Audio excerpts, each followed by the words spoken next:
Tes begitu. Prestasinya apa aja ini, Mbak? Ya itu dia di berbagai kota seperti di Pacitan dia juara 1 Mas untuk pejantan ekstrim. Kemudian yang terakhir kemarin dia juara 3 di acara Wali Kota Cup Blitar. Tuh.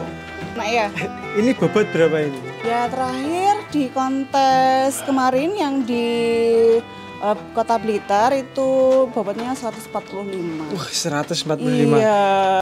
Baik, selamat pagi. Perkenalkan saya Dr. Tika dari Elfam Blitar yang beralamat di Desa Telogo, Kecamatan Kanigoro, Kabupaten Blitar. Di sini saya sebagai mengurusi ya kesehatan hewan yang ada di Elfam Blitar. Oke, nah ini teman-teman sebelah sini pengen tanya-tanya seputar kesehatan tentang domba ini boleh nggih? Ya boleh, silakan. Sambil jalan-jalan ke tempat kami boleh, monggo.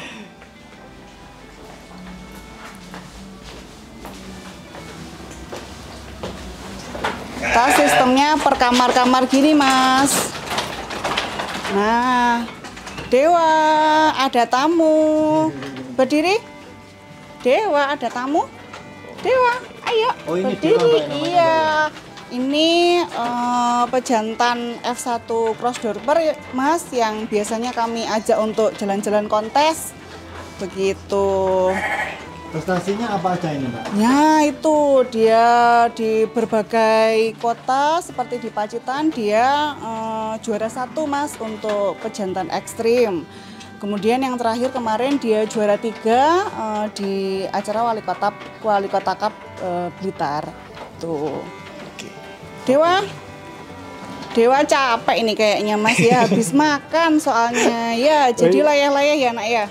Ini bobot berapa ini? Ya terakhir di kontes kemarin yang di Kota Blitar itu bobotnya 145. Wah, 145. Iya. Ini Umurnya masih 2 tahun lebih sedikit. 2 tahun lebih Ya, sedikit. gitu. Nah ini berarti kan ini kita sekarang membahas tentang seputar dunia kesehatan domba ini, Mbak. Iya. Nah ini kita nyebutnya Bu atau Bu Dokter atau apa ini? Boleh, terserah. Bu Dokter aja. Monggo, silakan. Oke. Nah, Bu Dokter ini biasanya tuh penyakit yang menyerang domba ini apa aja ini?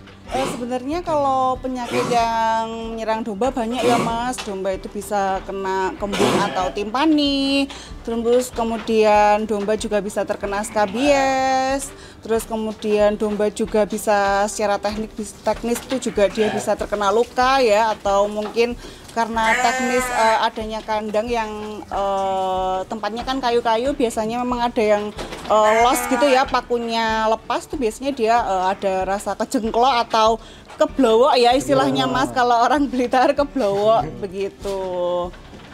Iya. Nah, untuk untuk penyakit yang umumnya menyerang domba itu kebanyakan kan biasanya kembung gitu. Iya. Nah, kalau kembung ini ada cara tersendiri nggak untuk merawat? Iya ya, sebenarnya kan kalau ngomongin masalah kasus ya Mas ya, jadi kita harus tahu dulu kasusnya itu mulainya dari mana, jadi agen penyebabnya itu apa. Misalnya nih kembungnya memang gara-gara dia memakan hijauan yang terlalu muda ya, sehingga kadar airnya terlalu tinggi, itu bisa juga menyebabkan kembung. Terus kemudian kita lihat lagi bagaimana posisi dia kembungnya ya, apakah kembung dulu baru dia ambruk atau ambruk dulu baru kembung. Nah itu juga pasti penanganannya beda ya.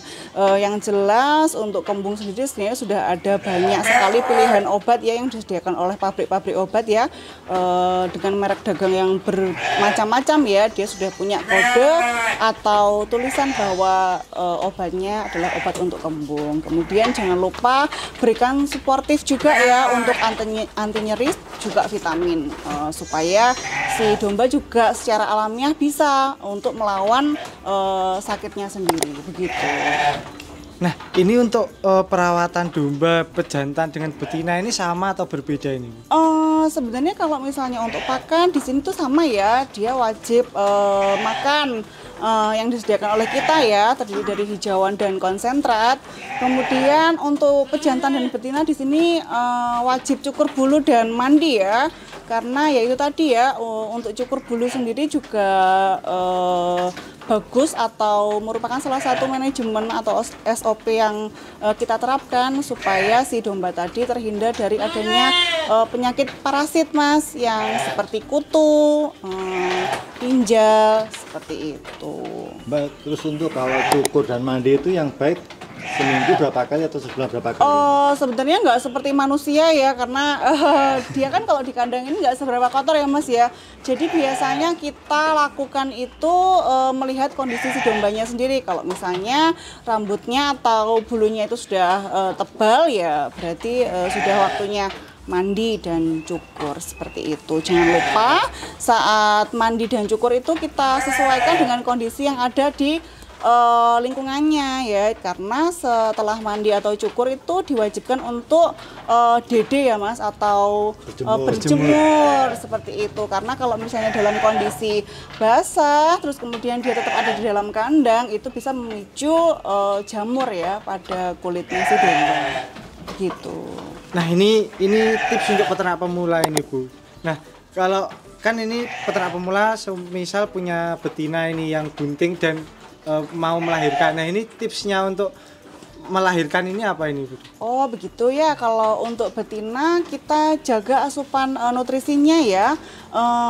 Kita harus tahu berapa kadar protein pada konsentrat yang kita miliki atau kita pakai ya. Over konsentrat atau over makan pada domba betina itu bisa membuat satu anaknya itu overweight atau menjadi besar ya, sehingga nanti akan ada distokia atau kesulitan melahirkan. Terus kemudian pakan yang terlalu banyak ya, istilahnya gini Mas, ada lambungnya, ada rahimnya. Ketika pakannya terlalu banyak, lambungnya akan besar, kemudian akan mendesak yang namanya si rahim. Nah kemudian bisa terjadi kelahiran dini. Yang kedua juga kelahiran yang membuat rahimnya itu keluar, namanya prolaps uteri begitu. Terus kemudian kita juga harus memperhatikan Mas, ukuran pelantong ini harus sesuai ya. Kalau misalnya si domba itu terlalu tinggi ya, tempat makan atau tempat pelantong pakannya itu bisa membuat si domba itu menjadi gimana ya, kepalanya itu ada di atas ya, jadi gravitasinya itu akan selalu ke belakang. Itu juga bisa membuat domba itu mudah sekali prolaps gitu.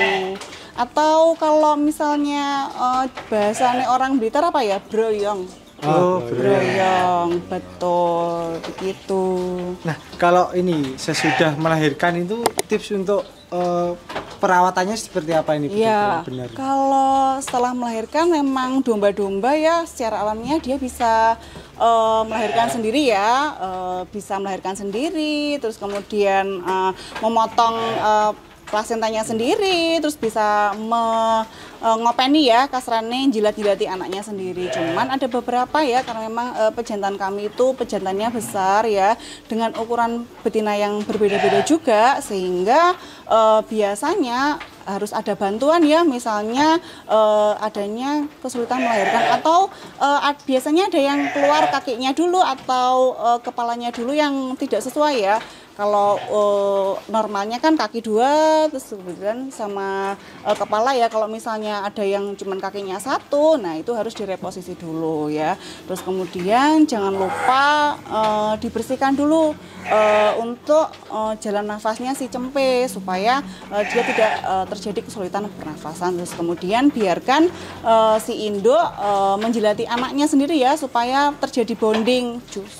Karena bonding ini penting supaya si induknya itu tadi tidak lupa dengan anaknya, seperti itu. Jangan lupa nutrisi, terus kemudian adanya suntik vitamin dan antibiotik ya, karena saat domba melahirkan ada jarak rentang waktu ya, vagina itu terbuka ya. Nah nanti sebelum menutup atau elastis menutup sendiri, itu akan ada kesempatan bakteri untuk masuk ke dalam rahim, seperti itu. Nah ini kan kalau bahasa awam ini biasanya kan cempe-cempe itu kalau peternak pemula biasanya didoping ya sama susu. Nah ini bagaimana Bu? Apa benar atau gimana? Sebenarnya semua cara beternak itu benar ya, karena beternak ini satu profesi yang juga harus seni ya Mas ya.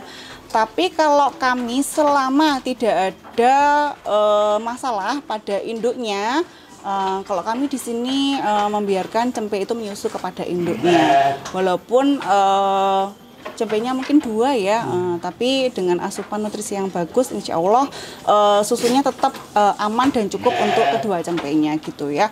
Pokoknya tidak ada indikasi lain ya atau gejala-gejala lain seperti mungkin adanya mastitis atau ada juga kan biasanya baby blues ya pada si domba ya, untuk induknya itu baru kita bantu, tapi selama ini nggak ada sih, semuanya dibiarkan alami menyusu ke induknya masing-masing. Oh, itu Mbak, apa itu ciri-ciri domba baby blues itu kayak gimana? Ciri-ciri domba baby blues itu biasanya dia bingung ya sama anaknya, karena kurangnya bonding itu tadi ya, atau biasanya juga dialami sama domba-domba yang masih darah, atau satu kali ya melahirkan tuh biasanya dia masih bingung. Yang satu dombanya masih bingung, induknya itu masih bingung kok tiba-tiba ada anaknya, sehingga anaknya juga masih bingung menyusu, kadang induknya itu kayak nyingkreh-nyingkreh. Nah itu salah satu gejala dari baby blues. Cuman itu masih bisa kok diupayakan untuk nanti dia nyusu ya, jadi dia harus ngajari dulu, nanti lama-lama akan terbiasa, terus oke, sudah bisa nyusu sendiri. Nah, kalau di Elfam ini kan berarti breeding ini. Okay. Nah, itu perawatan untuk kesehatannya seperti apa ini? Mungkin bisa dijelaskan. Sebenarnya kan kalau breeding itu kan berarti ada hewan atau ternak yang keluar masuk, ada juga yang dipertahankan ya. Kalau yang untuk keluar masuk ya pasti waktu datang dia ada penyuntikan berupa vitamin yang isinya energi juga ya, dan obat mungkin anti nyeri atau anti stres yang membuat dia bisa tenang ya di sini ya sambil dia beradaptasi. Cuman untuk yang dipertahankan di sini ya seperti pejantan-pejantan gitu kita lakukan atau jadwalkan ya. Yang pertama saat perkawinan ya kita lakukan suntik vitamin E ya supaya menjaga kualitas spermatozoanya. Terus kemudian kita evaluasi Mas, ada atau tidaknya parasit ya, ada atau tidak, itu akan menjadi rencana pengobatan selanjutnya ya. Tapi kalau misalnya tidak ada, secara maintenance kita lakukan suntik anti parasit itu 3 bulan sekali. Jangan lupa juga adanya obat cacing. Nah, pada era wabah PMK seperti ini ya kita juga jadwalkan untuk dia menerima vaksin PMK seperti itu. Nah, ini untuk tips kesehatan domba bagi peternak pemula ini apa ini? Jangan lupa kita selalu memperhatikan hygiene dan sanitasi ya. Terus kemudian kontrol juga untuk biosecurity ya. Jadi kalau misalnya ada yang sakit harus dipisahkan ya. Karena biosecurity itu punya 3 prinsip ya. Jadi jangan sampai penyakit itu masuk dalam kandang. Terus kemudian yang kedua, kalau misalnya dalam kandang itu tidak sampai menyebar. Kalau misal menyebar di dalam kandang ya, kalau misalnya sudah ada ya jangan sampai dia keluar dan menulari teman-temannya atau farm yang ada di sekitar kita gitu sih. Jadi harus rajin bersih-bersih, semprot-semprot, terus mengupayakan dia menerima obat cacing ya, juga anti parasit. Nah, kalau untuk berarti kebersihan kandang ini sangat penting berarti Bu. Iya, untuk apalagi di era yang hujan-hujan seperti ini ngecemes ya Mas, otomatis banyak lalat ya yang berseliweran, berterbangan. Jangan lupa lalat itu juga bisa menjadi salah satu agen ya atau faktor pembawa penyakit gitu. Nah, kalau ada ini enggak pakan yang baik untuk domba ini sebenarnya apa ini? Ya, sebenarnya kita kembali lagi ya Mas ya, kalau untuk pakan ke domba semuanya seni, kita kembalikan lagi ke alamiahnya si domba. Domba termasuk jenis yang herbivora, jadi kita harus pakai hijauan. Tapi pada saat memakan hijauan, dia seperti kita memakan hanya nasi saja ya. Jadi kita harus tambahkan lauk ya berupa konsentrat gitu dengan kadar protein yang sesuai ya. Apa namanya? Ada yang untuk penggembukan proteinnya berapa kita sesuaikan, ada juga yang dia untuk apa namanya stabil ya biasa gitu kita sesuaikan. Nah itu biasanya setiap peternak sudah punya resep dan dosis ya masing-masing pada dapurnya masing-masing begitu. Oke, baik. Untuk teman-teman Asblanas TV yang pengen mendapatkan bibit kualitas terbaik, monggo bisa datang ke Elfarm yang beralamat di Telogo, Kanigoro, Blitar. Untuk nomor HP 085 3344 11 222. Asblanas Jaya Jaya Jaya.